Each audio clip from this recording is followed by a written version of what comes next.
Hello दोस्तों, welcome back to my another video. और आज हम दोस्तों बात करेंगे बाबर के लौंडे हुमायूं के बारे में, जो कि अकबर के फादर भी थे।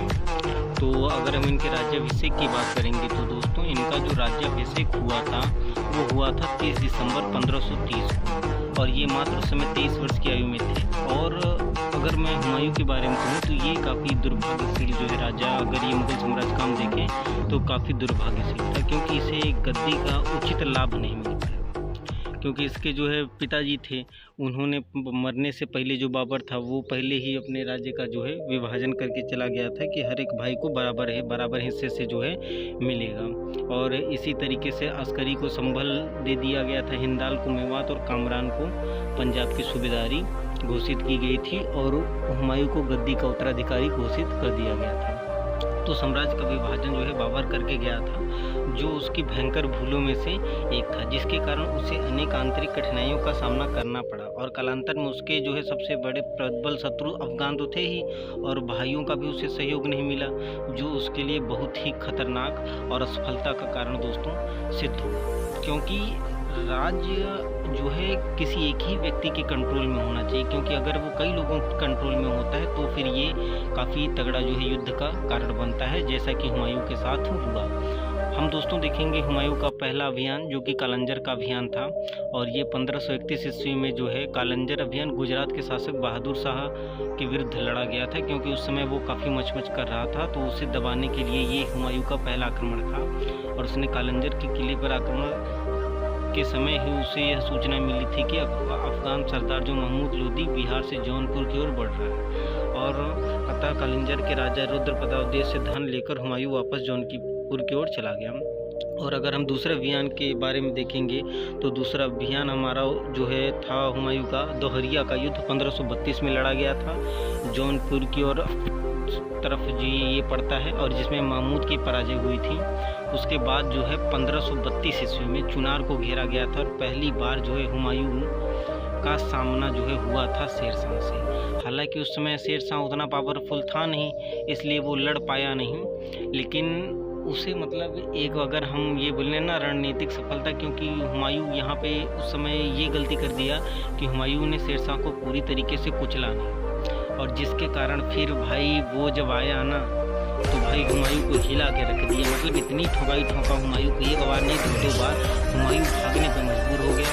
तो दोस्तों हम बढ़ते हैं आगे, और हम देखेंगे उससे पहले 1535-1536 में बहादुर शाह से जो हुमायूं का युद्ध हुआ था, तो ये तो मतलब कोई उतना इम्पोर्टेंट नहीं रखता। इम्पोर्टेंट आपका रखता है ये शेरशाह, क्योंकि इनकी कहानी रोचक है। काहे के लिए हम अगर बोलें, शेरशाह एक बहुत ही साधारण परिवार से उठते हुए वो पूरे भारतवर्ष का सम्राट बन बैठा, मुगलों को जड़ से उखाड़ कर फेंक दिया।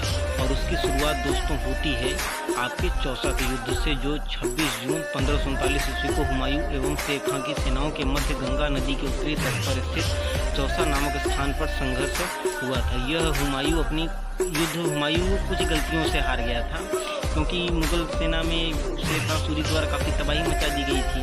और उसके बाद जो है हुमायूं ने युद्ध क्षेत्र से भागा, ये दूसरी गलती करी, क्योंकि भागना भी जरूरी था, क्योंकि जानता था भैया मारा जाऊंगा। और यहीं पे उसने एक भिस्ती की सहायता ली थी, और भिस्ती को पूरे भारतवर्ष का एक दिन का राजा जो है उसे बनाया था।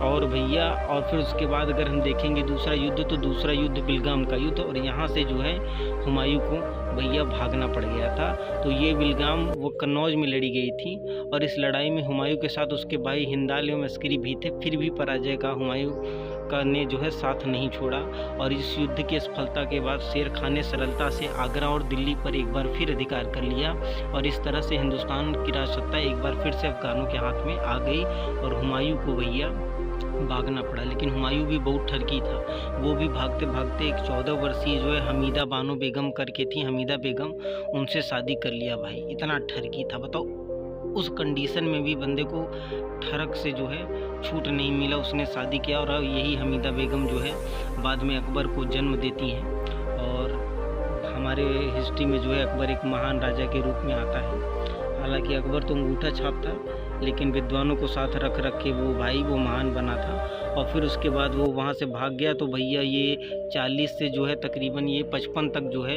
ये इधर उधर काबुल कंधार इधर उधर जो है फलाना ढिमकाना में घूमता रहा। और फिर उसके बाद इसे जो है भैया मछुआरा का युद्ध फिर होता है आपका 15 मई 1555 ईस्वी को, जो लुधियाना से लगभग 19 मील जो है पूर्व सतलुज नदी के किनारे स्थित मछुआरा स्थान पर हुमायूं एक बार जो है अफगान सरदार नदीब खां एवं तातार खां के बीच संघर्ष हुआ और इसमें हुमायूं भैया जीता और पंजाब मुगलों के अधिकार में वापस आ गया। फिर जो है हुमायूं जो है आपका हम देखते हैं सरहिंद के युद्ध में, जिसमें भैया उसे जो है अगर हम देखें तो उसमें जो है उसे अच्छा खासा जो है बैरम खां भाई सपोर्ट बहुत बढ़िया दिया था और जिसकी वजह से भाई उसमें उसकी जीत हुई और वो जो है वापस जो है भैया दिल्ली का सुल्तान भारत का सम्राट बन पाया।